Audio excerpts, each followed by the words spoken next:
and welcome to another Ammach Project Archives episode. And this one we are still on the 2013, that was April 6th, Ammach Conference. Now the next episode you'll hear is Jeff Scott speaking. Now Jeff, it was really interesting. He was quite paranoid about whether or not I might be part of some setup at one point, and when he first came to have a chat, he wanted to meet in person, and he came over to the East Midlands where I was at the time, and in a neutral spot in a cafe. And once he was convinced that I was legit, not there to surveil him or a plant of any kind, he told me a lot about his background and his story.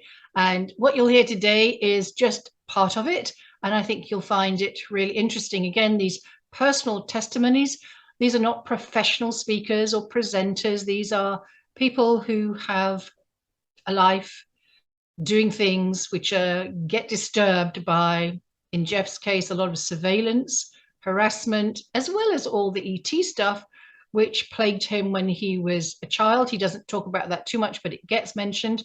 So this is just food for thought. So he's had the military, surveillance, threats, covert threats of various kinds.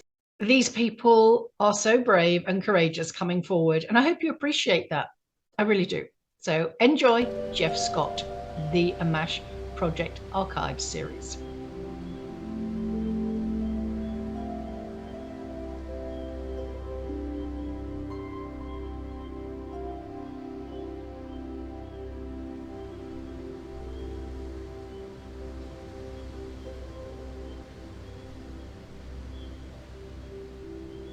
In 2012, just to give you a little bit of background of what Ammach has been doing, we went to Prague. We were invited to go to the Czech Republic by the exopolitics team there, and we spoke about Ammach for the first time. They had not heard in that environment anything about this kind of thing. So it was amazing. There were about 300 people there, and so this was a real eye-opener. So it's very exciting that we're now reaching far afield, and we have people calling us now from Brazil, from Venezuela, from Italy, from France, from Germany, from South Korea. It's amazing. We have so many countries now that are... Jeff is going to speak next, and I had a guy call from America and say, you know what, it's because of Jeff's video, Jeff's testimony, that I'm speaking to you for the first time in 12 years, breaking my silence. As I know that all you guys who are experiencers have had experiences and memory recall as from childhood, but as a child, most of you will have had nowhere to go with that, or been told it was really nothing, or just a dream, or your imagination. So I would just ask you all who are in contact with mums and dads, and people who have kids who are going through experiences, that if they want to introduce Jeff. Jeff is an experiencer, but his talk is entitled ET, Surveillance and the Military. Jeff is from the UK, living down in the Reading area, and has had some experiences to do with not only ET, but also this surveillance issue, which seems to become a very serious part of harassment with experiencers. So Jeff, thank you very much, and let's give him a warm welcome, everybody.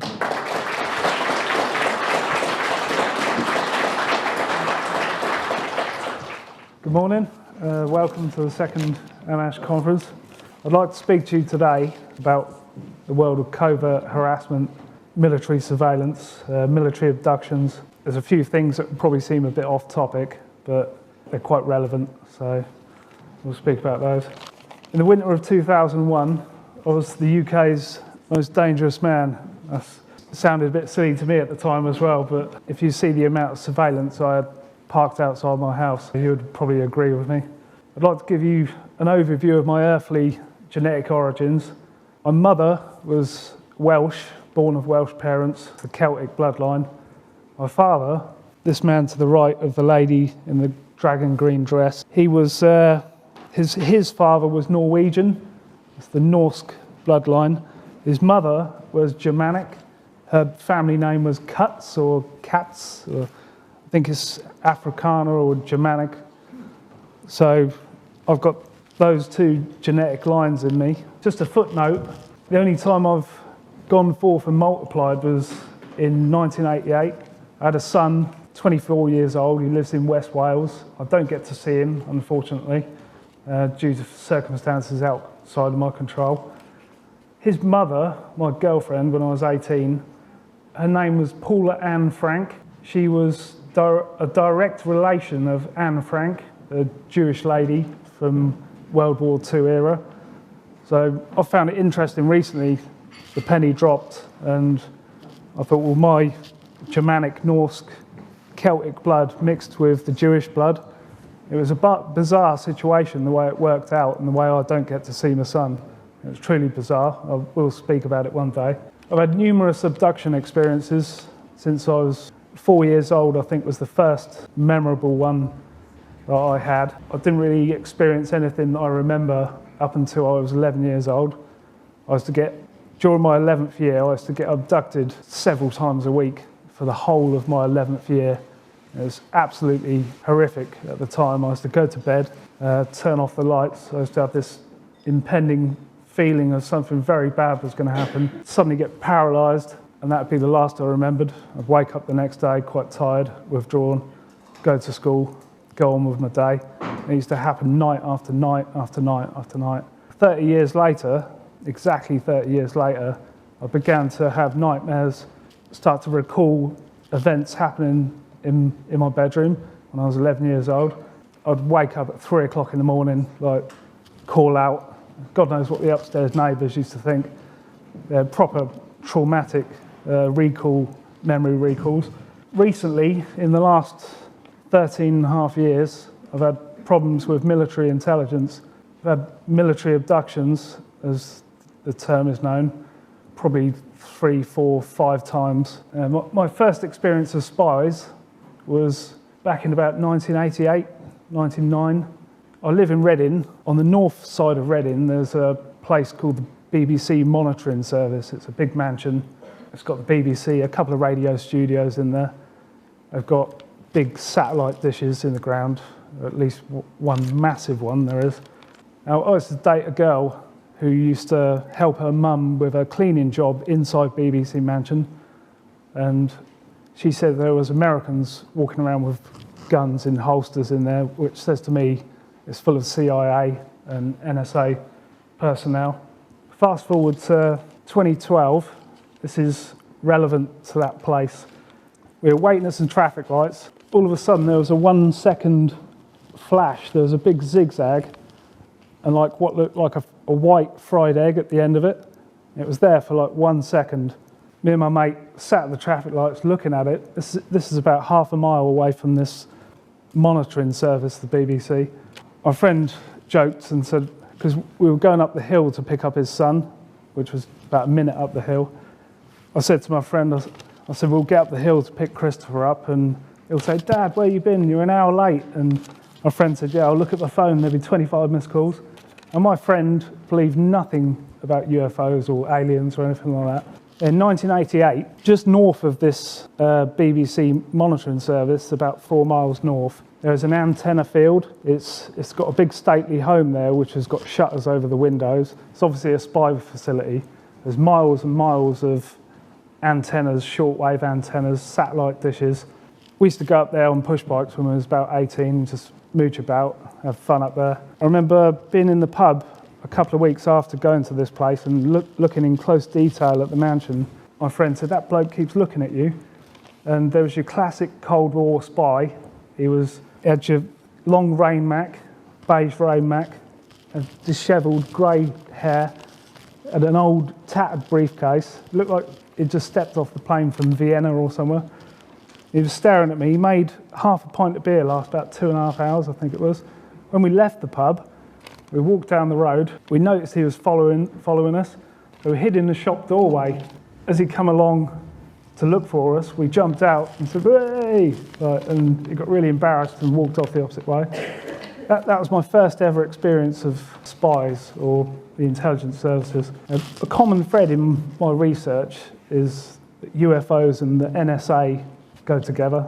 It's everywhere I look, that seems to always come up. NSA and UFOs, aliens. In 1999, me and my friends, we used to go out and scout places in the woods to put parties on. Just have a couple of friends over, some record decks. nice bit of woods. We accidentally walked through this, what I think was an NSA facility. It's some super secret spy facility.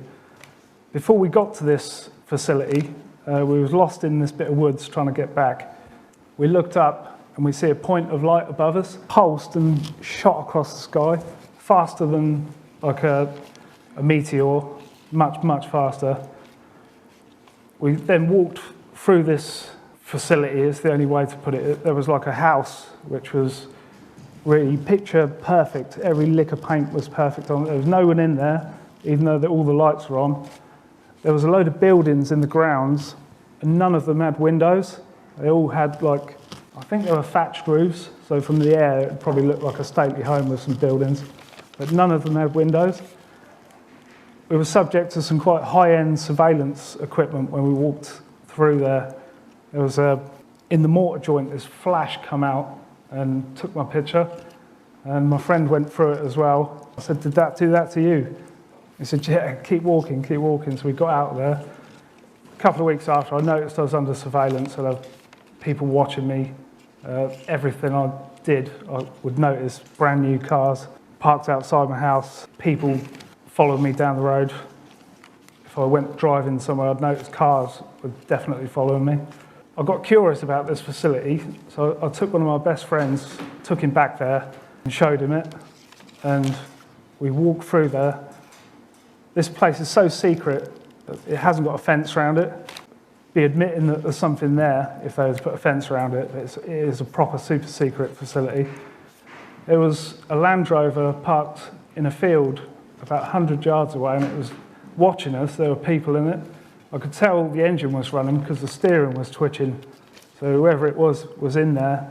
They were waiting for something, probably for us to try and break into one of these buildings or something. But we went through there, walked through the woods, circled back around, come back to the car. We got accosted by this man. He was about 80, 90 years old, and it was obvious he was like a spy that they'd brought over, and he lives in this country. He had an old push bike, tattered old tank top. He was about 80 odd years old. He asked us what we were doing, where we were going. I thought that's quite strange, so we sort of fobbed him off. He had an Italian kind of accent, a really old bloke this was. So we left, still under surveillance. I was working up in Manchester at the time, repairing the so-called IRA bomb damage, which I don't think was anything to do with the IRA personally, nor do most of the people that lived in Manchester that I used to work with. I was staying in a hotel. It was like an old coaching house. I noticed there was people on my case when I was at work, when I travelled to work in the town centre and then come back at night time to this Cheetham Hill coaching house. The night I got injected with a tracking chip, come back to the hotel, went straight upstairs, went into the banqueting hall. There was nobody in there apart from 3 people sat on a table. There was 2 men, tidily dressed, shirts, ties. And there was a woman with long blonde hair. The most suspicious thing I noticed straight away was that they did not look at me. When I walked into the room, it's natural to sort of look at someone that walks into an empty room just to see who's walked in. They would not look at me, and I thought that's quite suspicious. A couple of days before this, my bag had been searched in the room. I used to go to work, leave my mobile phone and my rucksack in the room. I didn't need any of the kit at work.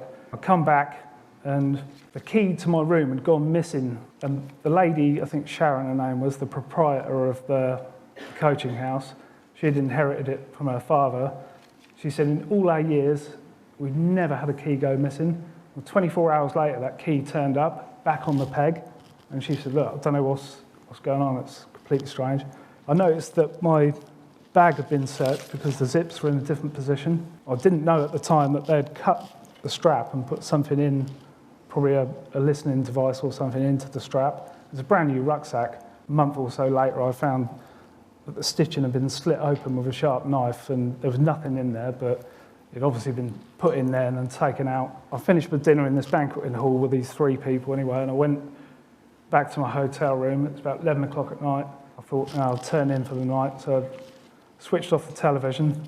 The next thing I remembered, I see a blonde woman at the foot of my bed. I was allowed to see someone standing at the foot of my bed, this blonde woman, and It was only for about 2-3 seconds. My vision went black, and that was it. I had her image there at the foot of my bed, and then it went black. I woke up, my heart was almost beating through my chest. I've never had my heart rate go that fast. I had a pain down below. They'd basically come in and injected me with a tracking chip, which I didn't really work out at the time, but as the time's gone on, I've been chased all over the south of England. I've constantly got high-pitch, high-frequency sound in my ears. I could hear when it would tune in, when they would follow me, operate the radio frequency equipment. I could hear high frequency go up, down, and the centre in the middle, and I knew that they were using some sort of radio frequency equipment to track me. During my research over the last few years, this is widespread. Untold amount of testimonies from all over the world, a lot of them in America, that people have had to go through this. They've been injected left, right, and centre. Just recently, actually, I was listening to an interview with a guy, Robert Fitzhugh Bell, I think his name was. He's got a website called freedomfightersforamerica.com. Someone phoned into the show and was talking about locations on the human body where they inject people. And he said, oh, well, actually, just go to my website and look up implant locations, and you'll see the most popular places on the human body that the intelligence services like to inject people. I'll just show you exactly where I was injected. This is some of the places in the brain where they like to inject you for various reasons. I suppose different sites are preferred. That was a molar implant, by the way. Not sure whether that was consensual or not, but possibly by the look of it. I think you'd know if you had something in your brain radio. But basically, the easiest way into your brain is through your nose. I've got injection guns that put implants into your various parts of your brain. There was a lady, Solara Blue Raven, who complained about having this sort of attack done on her. I think this is what she probably had injected into her, probably through the nasal cavity. Two-way process. They can read your thoughts, can pick up the frequencies, what your brain's operating on, and they can also make you think things and give you images. That was an MRI scan of someone that has got an implant, a clear foreign object, near the base of the spine colon area. There's tons of these x-rays, and the picture on the top left is the male reproductive implant site and excretory implant site. The excretory implant site is where they had me. They stabbed me with a large hypodermic syringe. It's cut through some of the nerves. I've got a numb patch on my right leg. It's about 5 inches across. I've got no feeling on the skin whatsoever. The actual injection was slightly to the right hemisphere of my body, which seems to tie in with like me having lost the feeling on the skin of my right leg. This is something you'll probably see a lot of in the future. This has got all the chip embedded in it, tattooed onto the skin. God knows how they do it. It looks quite high tech. The grain of rice sized tracking chips. The Very Chip Corporation is one of the ones that's quite embedded with this kind of technology. But there's probably quite a lot of different contractors that make this tracking technology. I said was in my bag. What I think they've done, they've replaced it with another one. They probably swapped the SIM cards. When I used to have this telephone switched on, my friends used to have a lot of PA equipment, sound systems and such. Even with a television, if you had a television over there, I could have this phone over here, and when it registered itself with its cell, you could probably hear it on that television, it would wipe it out. And my friends used to say, get away with that bloody telephone, will you? And I think they had given me one that was jacked up in power. It was like immensely more powerful than your normal mobile phone. When I had this phone, I got a cyst blow up on my gum. Every time I used to turn the phone on, my gum would blow up like the size of a garden pea under the skin. In the end, I had to leave the phone alone. And my friend said, oh, I'll make you buy that phone off you. And I said, yeah. I went down his house, this bloke's house, and we agreed to sell it for £25. I knocked on this bloke's door. My friend said, yeah, he'll give you 25 quid for it. I knocked on this bloke's door. He opened the door, said, yeah, I've got the phone for you. He got 25 quid out. It was switched on at the time. as we went to do the deal, his hallway light bulb went bang, like showered us both in glass. That is a product of microwave radiation. It pops light bulbs when it's in high concentration. So I got the 25 quid, given the phone and fled. That was the last I ever see of it. God knows what happened to him. They probably broke into his house and stole it back. This is the diagram of how brain radio works. All the covert transmitters and cameras which they put in your house to suss out what you're doing. All the banks of computers that do the backwards and forwards signal processing. Directed energy weapon for crowd control. It's got a nasty piece of kit. Makes your skin burn and feel like you're on fire. Directed energy weapon. The first I knew of any of this microwave harassment was back in 1999. There's a bloke called George Farquhar. He used to run a site called Project Freedom.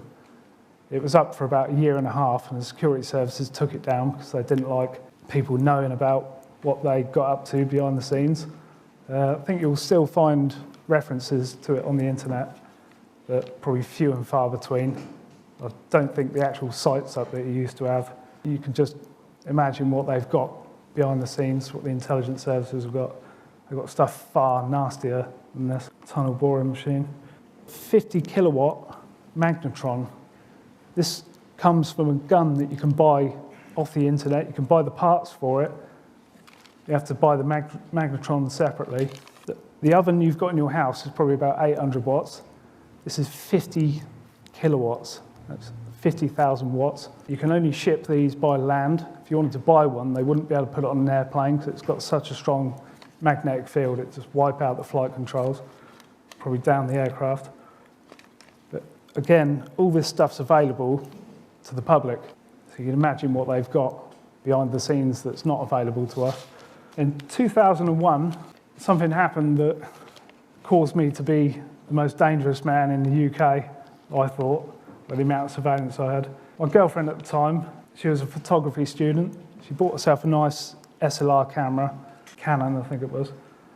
I said, let's go out one Sunday and we'll just go and have a mooch in the countryside. I knew a nice yew forest, which just happens to be near Junction 6 of the M40, where there is a secret underground facility. We went up there, it was pouring down the rain, so we went down this dead-end road, past this secret facility. It's meant to look like a reservoir. It's called the Nap. It's at Junction 6 of the M40 in South Oxfordshire. Now, there might be a reservoir there, I don't know, but there's definitely an underground facility. My friend grew up in that area, and he used to ride motorbikes around, and he said in the 70s, some of the locals knew that that place had food, all sorts of supplies stored underground for contingencies. As we come down past this facility, I was driving my girlfriend's car. She leant out the window, took a flash photograph of this bunker. Now, that was probably about 4 or 5 days after September the 11th, the false flag attacks of September the 11th. Probably all the security services were all pumped up and looking for someone to jump on. As soon as she took that picture, the following week, I went to a party in London in a building. It was in Islington, I think, somewhere. It was like an abandoned building. Recently abandoned, I might add. I don't think the people that organised the party should have broken into it. It was like, still had lots of files and paperwork in there. And most of the buildings they put parties on in London have been abandoned for like several years, sort of thing, proper empty, proper derelict. This one wasn't that bad. While I was in there, I was looking after a friend of mine, Lindsay. She was incapacitated due to drink and drugs. She was on one of the upper floors where there were no sound systems. I was guarding her to make sure no muggers would go through her pockets. I was waiting around on the stairwell. All I see was like a red light. I think it was a targeting laser. Obviously hit me and then bang. All I could see was like this big round burn on my retinas. Gone down, holding my eyes.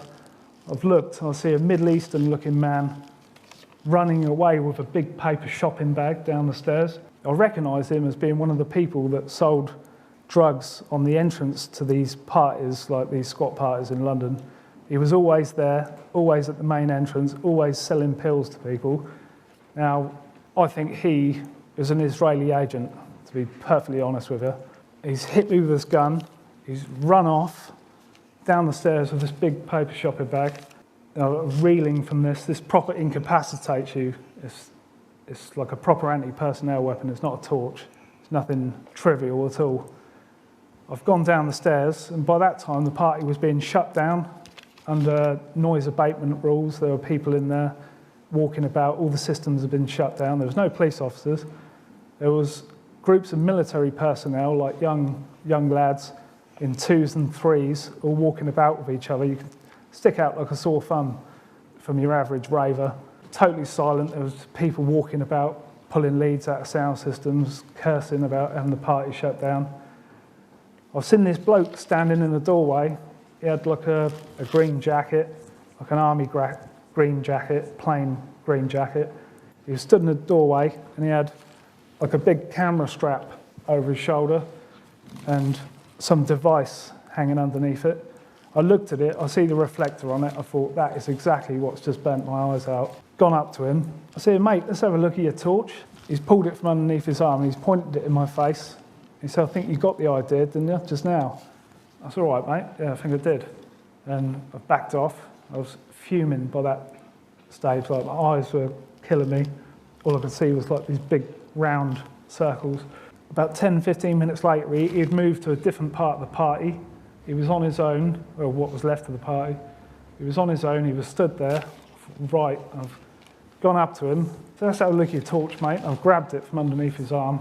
And he's looked around for his backup. He said, oh, you can buy them anywhere for £15. I looked at this thing, it was about a couple of grand's worth of kit. It was a proper anti-personnel weapon, like all high-grade reflector. As I was looking at it, the strap was still around his shoulder. I pressed the trigger and I just see it strobe off of his face, like reflecting off his eyeballs. And I've let go of it. He said, you didn't have to do that, mate. He said, if you didn't like it, you should have just said. I said, well, you lot done it to me, so I've done it back to you. And I left the party, got in my van, come down the M4 towards my house. I noticed in the mirror there was a Land Rover swerving in and out of traffic following me down the M4. That was the start of 6 months surveillance. I had people sitting outside my house 24 hours a day. A police anti-terrorist branch come up to me outside my house. One bloke who's not a thin fellow, Asian, he had like a beret. I don't know who he thought he was. He had all his boots, trousers tucked into his boots, special forces jumper.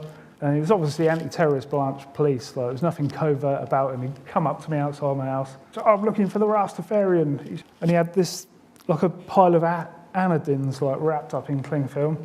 And he said, I'm looking for the Rastafarian. I said, I don't think there's many of those around here, mate. So there's a black mate who lives next door. Try there. And I sort of extracted myself from the situation, went into my house. People following me everywhere I went. Absolutely frustrating. There was no way I could get away from these people. The amount of surveillance stories where I recognised surveillance personnel, I would always recognise them. If I was in a bar or a club, I knew exactly who was tasked with my surveillance. It would just, they'd give off like an energetic signature, one of deceit, deceptive characters. Obviously their job, that's what they do. I could just tell who they were, and I'd often go up to them and tell them exactly who they were. And you know, after being injected with a tracking chip, blinded with like this anti-personnel weapon, I was quite hostile to most of the people. Every single person I thought was a surveillance personnel, I would compromise them at all stages. In cars, I would drive up and down the same road several times and I would see who was the car surveillance on me, tasked with my surveillance that day. Quite easy. Like, in America, the roads are wider and they can put about 15 cars around you sort of thing. You'd probably never know. There's so many vehicles. But in England, the roads are quite narrow and it's easy to see who is following you in a motor. Quite easy. I'll just add, that phone I used to have that caused me to have this microwave-induced cyst on my gum. I had to go to the hospital and get that cut out. 10 or 11 years ago that was. I had no problems whatsoever. Like, my gum's been fine. Not a problem. Thought it was all gone. About 2 weeks ago, this thing has suddenly blown up again. Since the start of the year, I haven't been able to sleep more than 3.5 hours at night. This, I think, is due to the chip that I've got in me is resonating through the mobile phone network, and they've done something to step it up. Because I've been quite outspoken on the internet, they've ramped it up a bit. When I went to Spain in 2002 for 4 days with ex-girlfriend, I noticed, my bag took 15 minutes to come down the ramp after everyone else's had. So I knew, anyway, I was under surveillance, I knew it'd probably go to another country with me. I noticed people, the Spanish equivalent of our intelligence services, watching me. They were quite low-key about it, they're quite nice people, the Spanish. I stood on the balcony one night, and all of a sudden I thought, well, it's completely silent. There's no sound whatsoever, there's no high-pitch, high-frequency sound.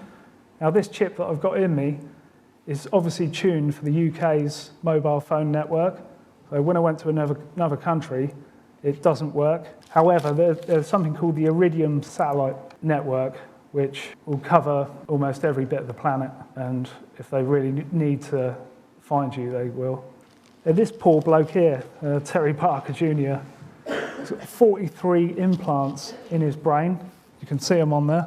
These were put in under the transparency when he was 14 years old of epilepsy research.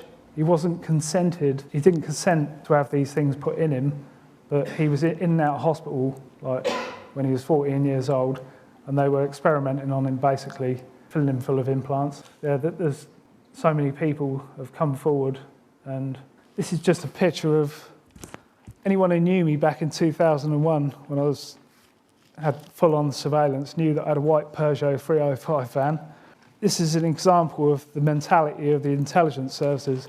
My white Peugeot 305 van is actually on the driveway in front of the house, the White House with the sold sign on the driveway over there. This was parked outside my house for about 3 or 4 days. There probably is a 1 in a million chance that it could have just been someone's van, but with all my knowledge of surveillance and counter-surveillance, this is a surveillance vehicle, most probably. What they try to do is, I don't know, they've got some kind of sick sense of humour, some of them. If I was an ice cream man, they'd probably park ice cream vans outside my house with surveillance cameras in. That's something they do. They park all sorts of vehicles within your residence view of your front door with microscopic fibre optic cameras in that you'll never see. They'll just park the vehicle there for 4 or 5 days, then they'll change it, swap it for another one. You can sort of see patterns of people that park outside your house, and you can see when something's out of the ordinary. This was in 1990. This is one of the covert government's, in my opinion, exo-atmospheric platforms. It was me and about 17 other people, 17 of my friends, and it was in Thatcher's Britain at the time. We'd come out of the pub, there was nothing to do back in those days after 11 o'clock at night. We went down a place by the river and just hung out, drunk beer, chased girls, did whatever. In the distance, I see like a really, really bright light. I thought, oh God, that's quite strange. I watched for about 5 or 10 minutes while it got nearer and nearer and nearer and nearer until it come to go over the top of our heads, and it was this massive black triangle about 2,000 feet up. We see every single detail on it, every single detail.